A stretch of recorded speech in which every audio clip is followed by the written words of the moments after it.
On a chilly October evening, bright piano notes flowed from a Victorian-style house nestled in a quiet Chicago suburb. Lauren Wilson, reviewing accounting ledgers on the living room sofa, frowned as she glanced at the clock. "Chloe, that's enough. Can you help with dinner preparations?" The piano stopped, and a 12-year-old girl turned around with slumped shoulders. The sunset reflected off Chloe's tanned skin, and her curly hair, inherited from her mother, shimmered golden. "Just a little longer. I need this piece for tomorrow's dance lesson." Lauren smiled gently. "All right. Just 5 more minutes. I'll prepare the salad in the meantime." While standing in the kitchen, Lauren listened to her daughters playing. It was a Chopin nocturne. Chloe was a shy, quiet child, but in the world of music and dance, she became a different person, vibrant and alive. As Lauren worked with her knife, memories of her ex-husband Marcus drifted through her mind. They had separated when Chloe was 5. Marcus now lived in California with his new family and only occasionally spoke with Chloe by phone. The sound of the front door opening interrupted Chloe's piano playing. "I'm home," a cheerful male voice called out. "Dad!" Chloe exclaimed with unusual enthusiasm, rushing to the entryway. Ryan, while removing his navy blue business suit jacket, caught his stepdaughter with one arm as she leaped toward him. 5 years ago, he had fallen in love with Lauren, his colleague at the accounting firm, and married her. Since then, he had become Chloe's father figure, showering her with the same love as if she were his biological daughter. "How was your day? Is dance practice coming along?" Ryan asked, gently stroking Chloe's head. "Yes, Ms. Martha gave me a special lesson. She's letting me dance a solo part in next month's recital." Lauren poked her head out from the kitchen, saying, "I hadn't heard about that. Ms. Martha recognizes your talent." Despite her pleased expression, a faint anxiety spread through her heart. Chloe was sensitive to pressure and nervous about dancing in front of large audiences. Gathered around the dinner table, the three discussed the day's events. Ryan enthusiastically talked about negotiations with a new client, while Lauren complained a bit about the increased responsibilities from her recent promotion. Chloe ate quietly, occasionally smiling at their conversation. "By the way, I heard from Martha," Lauren said, setting down her wine glass. "She wants Chloe to participate in a dance camp." Chloe's eyes widened. "Really? When?" "This coming weekend. Friday through Sunday at a resort near Lake Michigan." "I want to go," Chloe exclaimed, raising her voice unusually. "Is everyone going? Jessica and Amy too?" "Yes, all the studio students have been invited." "But..." Lauren hesitated. "It's 2 nights and 3 days. You've never been away from home before. Will you be okay?" Chloe shrugged. "I'll be fine. I'm not a little kid anymore." Ryan smiled. "That's right, you're a proper young lady now. But if you get homesick, just call us. We'll come get you right away." Lauren gave her husband a grateful look. He always understood Chloe's feelings and helped her take new steps forward. Unlike her ex-husband. "By the way," Ryan said, turning to Chloe, "the camp expenses are my gift to you. I couldn't get you anything for your birthday, remember? It overlapped with my business trip." Chloe nodded happily. "Thank you, Dad." That night, after Chloe had gone to bed, Lauren and Ryan relaxed in the living room. "Do you really think she'll be all right?" Lauren asked anxiously. "Chloe is still so young. And I wonder if she'll get along with the other children." Ryan pulled Lauren closer to him. "She'll be fine. Chloe loves dancing. And she's trying to break out of her shell little by little. I think this camp will be a good opportunity for her." Lauren exhaled deeply. "I suppose you're right. For her to grow, I need to let go a little. Besides," Ryan smiled meaningfully, We'll have some time to ourselves for the first time in ages. I'll be back in Chicago, and you said you could leave work early that day, right? Lauren rested her head on her husband's chest and smiled. Can you imagine making $10,000 a month just from YouTube, all from home? That's exactly what I did with Reddit stories. No face, no voice. Check the link in the description if you're curious. Yes. We should make some nice plans. She looked out the window. Moonlight illuminated the garden, with tree shadows swaying gently. While happy about Chloe's growth, Lauren felt an inexplicable anxiety in her heart. Still, thinking about the upcoming weekend, she believed it would be wonderful. Chloe would enjoy her first camp with new friends, and Lauren herself would have a quiet time with her beloved husband, free from work. There shouldn't be any problems. On Friday afternoon, Lauren left the accounting firm at the unusually early hour of 5 o'clock. An important client meeting had ended sooner than expected, and when her colleague Jeanette winked saying, "Lucky you, go home early," Lauren felt slightly embarrassed. She couldn't hide her excitement about having the evening alone with Ryan. While driving, she put her smartphone on hands-free mode and called Chloe. It went to voicemail. Lauren figured she was probably absorbed in camp activities. "Honey, it's Mom. Are you enjoying camp? Let me know right away if you need anything. Love you." After leaving the message, she hesitantly decided to call Martha Collins. Martha answered after the second ring. "Hello, this is Martha." "Martha, it's Lauren Wilson. I'm sorry, I might be worrying too much, but is Chloe doing all right?" "Oh, Lauren," Martha's voice was bright and reassuring. "Chloe is wonderful. She showed magnificent dancing in today's workshop. They're all taking a walk by the lakeside now. Don't worry, she's having a good time." Lauren sighed with relief. "Thank you. It's her first time away from home, and I was a bit concerned." "I understand. But don't worry. I'll contact you immediately if anything happens." After hanging up, Lauren smiled wryly at her overprotective tendencies. Chloe was indeed shy, but she had gradually been opening up with her dance friends. This camp would be an important step for her. Upon arriving home, Lauren showered and began preparing a special dinner. She smiled when she received a message that Ryan had boarded his return flight from New York. In 2 hours, he would be home. Soft jazz music filled the house while she cooked salmon fillets and steamed asparagus in the kitchen. Lauren took a sip of wine, enjoying the pleasant quietness. Usually, the house was filled with the sounds of Chloe's piano practice and her movements. Part of her as a mother felt the emptiness of her daughter's absence, but as a woman, she also felt the joy of having intimate time with her husband. By 7:30, there was still no word from Ryan. Perhaps a weather delay at Chicago O'Hare International Airport. Just as Lauren was about to call, a message arrived from him. "Flight severely delayed. Will take another hour at least. Go ahead and eat. Love you." Lauren, slightly disappointed but understanding, sent a reply. She ate dinner alone by candlelight, then read a book in the living room with a glass of wine. After 10 o'clock, she had begun to doze off from fatigue. Suddenly, the sharp ringtone of her cell phone broke the silence. Lauren jumped up and reached for the phone. Martha Collins' name appeared on the screen. Her heart skipped a beat. A call from the camp supervisor at this hour was a sign that something was wrong. "Martha? What's wrong?"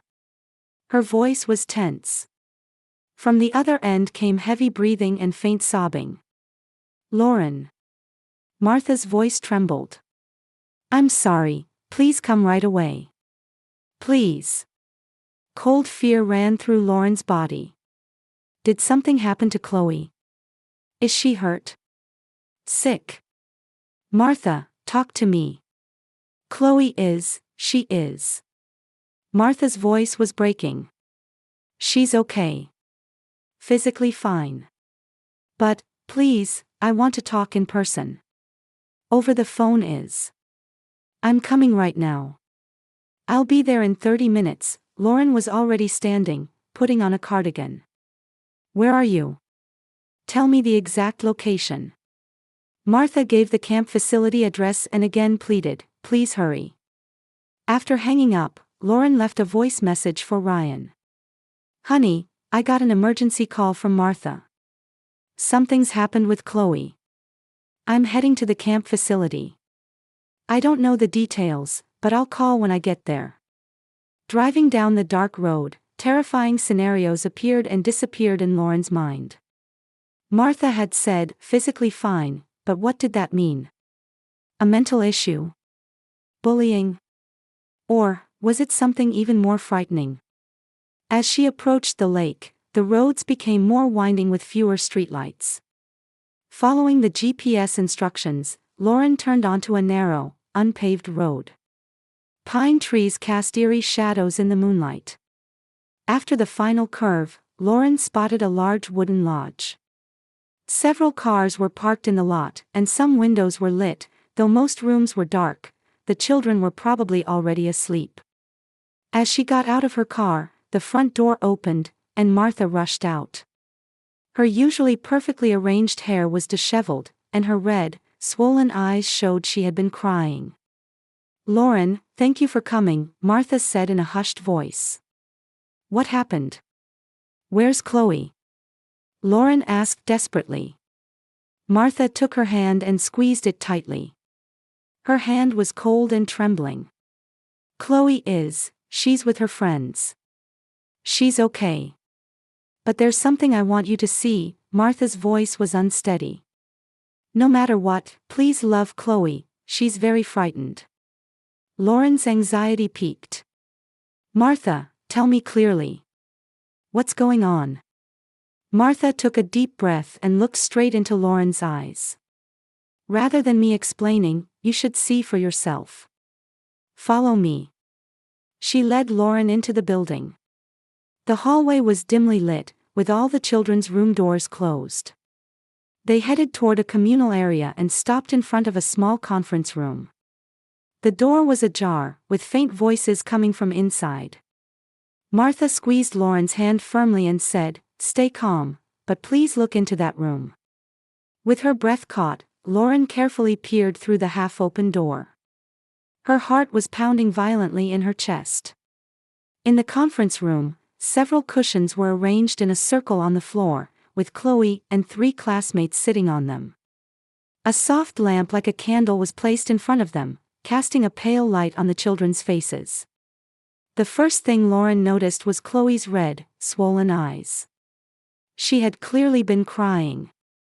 Next to her sat Jessica and Amy, her usual companions, and one boy, Lauren couldn't remember his name.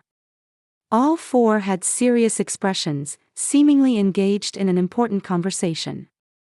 Anger flared in Lauren's chest. Was this a bullying scene? Had they found Chloe's weakness and were tormenting her? But looking more carefully, the other children's attitudes didn't seem aggressive toward Chloe. Rather, they appeared to be supporting and empathizing with her. But if I tell Mom, she'll be angry. Chloe's small voice drifted from the room. Lauren caught her breath. What couldn't you tell Mama? Her worst fears began to surface. You absolutely have to tell her, the boy, Thomas, she remembered his name now, said. My cousin went through the same thing, but after talking to his parents, he said it got much better. But how can I say it? Chloe's voice trembled. Mom, I want to be a boy. She won't understand. Lauren felt her knees shake. Had she misheard? She leaned against the wall for support. If you feel like a boy, that's who you really are, Amy said gently. My sister's friend couldn't tell anyone at first either, but now she's happy. But what about dance? Chloe's voice was filled with anxiety. The kids at school say boys don't do ballet. That's a lie, Thomas said firmly. My dance teacher, Mr. Jenkins, is a man, and he's really good. Even the New York ballet companies have male dancers. Chloe showed a slightly brighter expression. Really? Of course. Jessica nodded enthusiastically. We're your friends. Nothing will change that. Chloe took a deep breath. I've always wanted to be a boy. I feel like my body is different. Since I was little. I can't tell Mom. I don't think she'll understand. Lauren quietly backed away. Her vision began to blur, and her mind was confused. Her little girl, her dear Chloe. She couldn't understand. She met Martha's eyes in the hallway. Martha's expression mixed sympathy and concern. She quietly took Lauren's arm and led her away from the conference room. I overheard by chance, Martha explained in a low voice. After dinner, I saw the children gathering secretly. At first, I thought they might be up to some mischief, but... She broke off. When I heard Chloe opening up to her friends. I thought you should know. Lauren collapsed into a chair. Her mind was a whirlwind of confusion. Chloe wants to be a boy. What does that mean? She's only 12. Is this just temporary confusion, or... How long has... Lauren asked Martha in a hoarse voice. I just found out tonight, Martha said quietly. But, looking back, there might have been some signs. Chloe always disliked feminine costumes. Even when choosing outfits for dance recitals, she avoided the ones with frills and sequins that other girls enjoyed. Lauren held her head. Yes, Chloe had preferred playing with Ryan's old baseball glove over dolls since she was young. She hated dresses and always chose jeans and t-shirts. But Lauren had thought it was just her tomboy nature. As many girls are. Should I talk to her? Lauren asked uncertainly. Martha appeared deep in thought. Honestly, I don't know. I'm a dance teacher, not an expert on these matters. But if you want my opinion. She was choosing her words carefully. Tonight, it might be best to wait until she's ready to talk on her own. Chloe managed to confide in her friends. That's a big step. I think you should let her tell you in her own time, in her own words. Lauren nodded slowly. Martha's words made sense. However, her maternal instinct wanted to rush over, hug her daughter, and say, "It's okay, I love you no matter what." But was that really the right approach? She needed to balance her own confused emotions with what Chloe needed.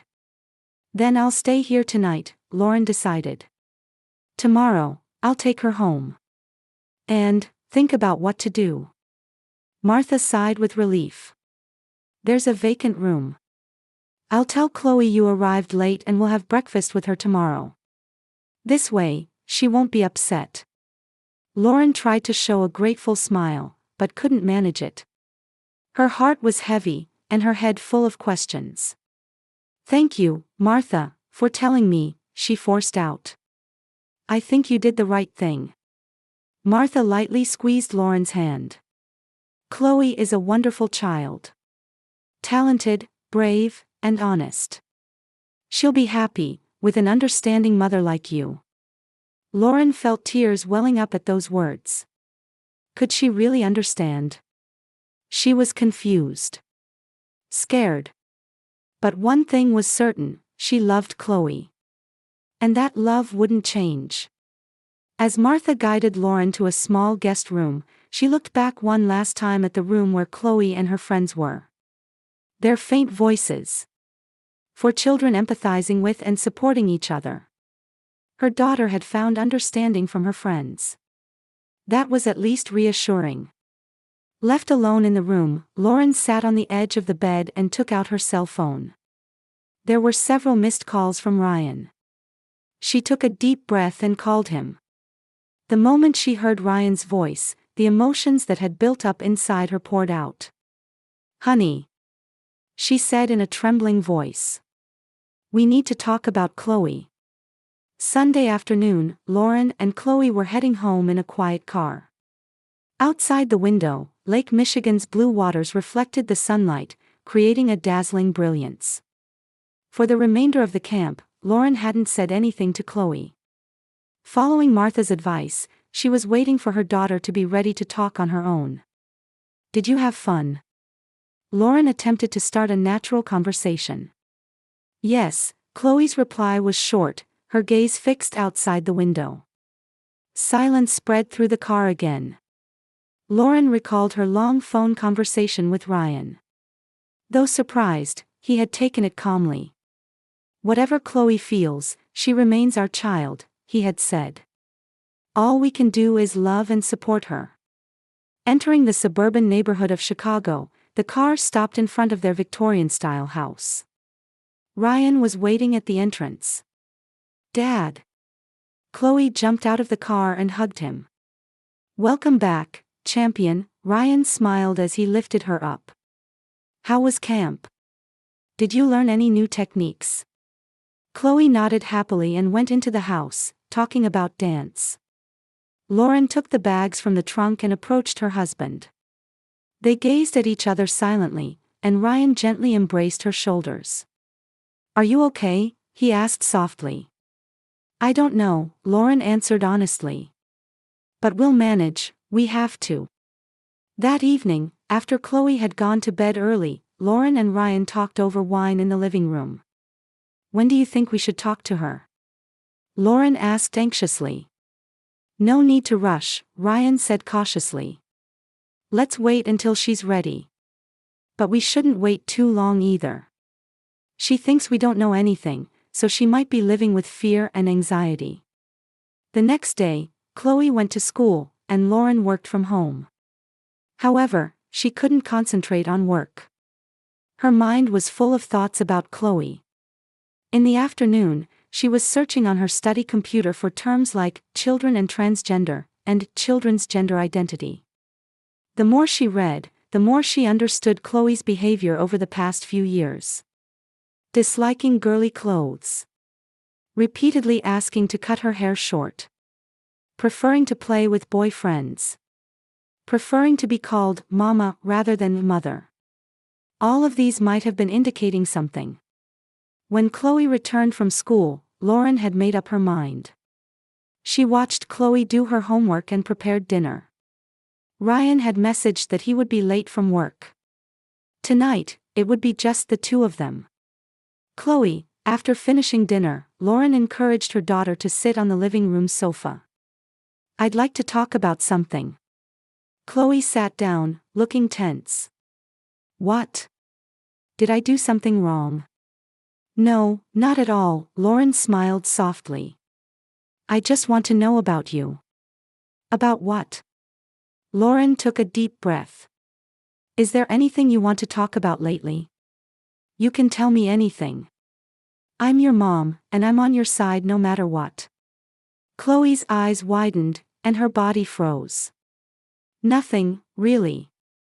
Lauren took Chloe's hand. "Honey, I love you.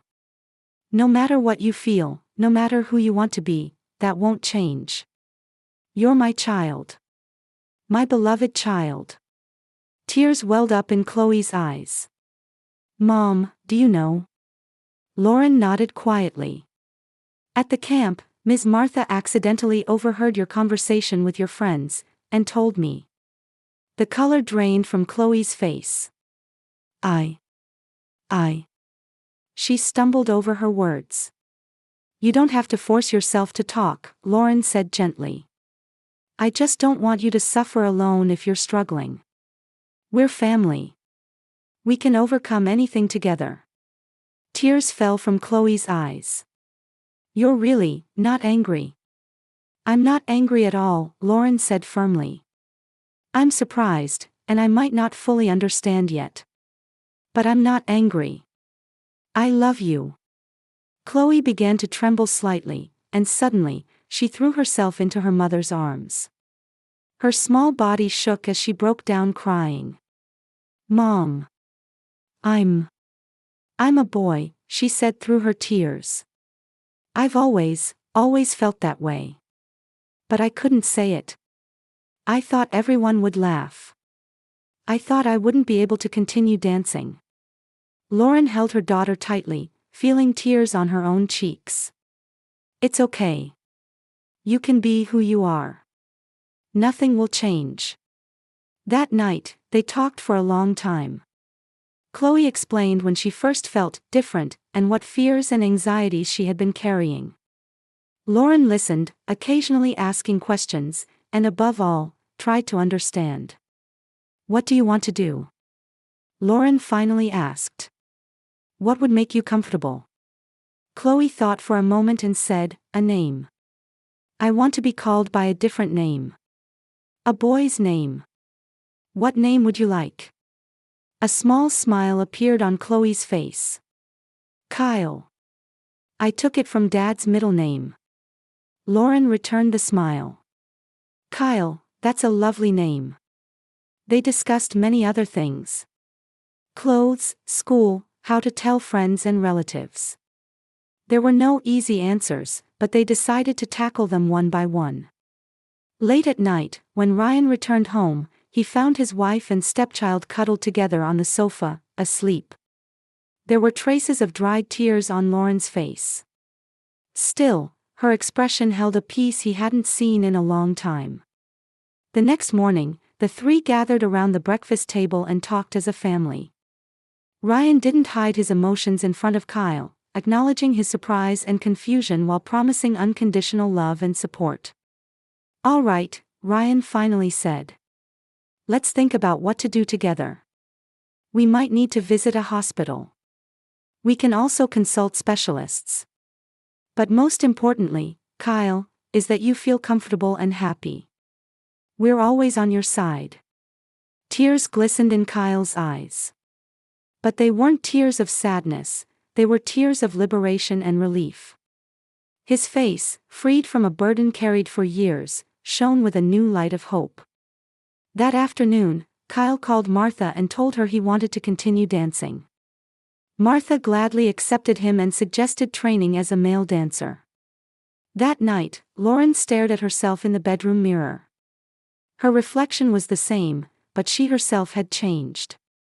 She was now a mother with a son. Fear and anxiety were still there, but they were gradually being replaced by understanding and courage. Are you okay? Ryan stood behind her, placing a hand on her shoulder. Yes, Lauren smiled. We'll be fine. All of us together. On a fresh spring morning, Lauren was gazing out the window while making coffee in the kitchen. In the backyard, Kyle was playing basketball with Ryan. Lauren smiled at the sight of him with his short cropped hair and slightly oversized basketball shirt. 6 months had passed, and their lives were slowly finding a new rhythm. Kyle regularly met with a child psychologist and a gender specialist counselor, and had cautiously revealed his identity to selected friends at school. The teachers were cooperative, using his new name and allowing him to use the boys' locker room. Of course, not everything was smooth sailing. Sometimes there was a lack of understanding or cold stares, but with the family support, Kyle was able to move forward positively. And above all, he continued dancing. Martha recognized his talent as a male dancer and had begun teaching him male techniques. Mom! Look! Kyle waved from the garden. I beat Dad. As Lauren was about to respond, the phone rang. It was from Martha. Lauren, I need to talk to you. Her voice was tense. Jeanette Harris is causing problems.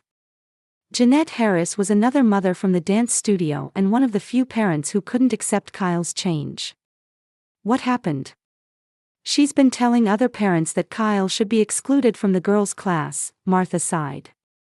She plans to bring it up at next week's parent meeting.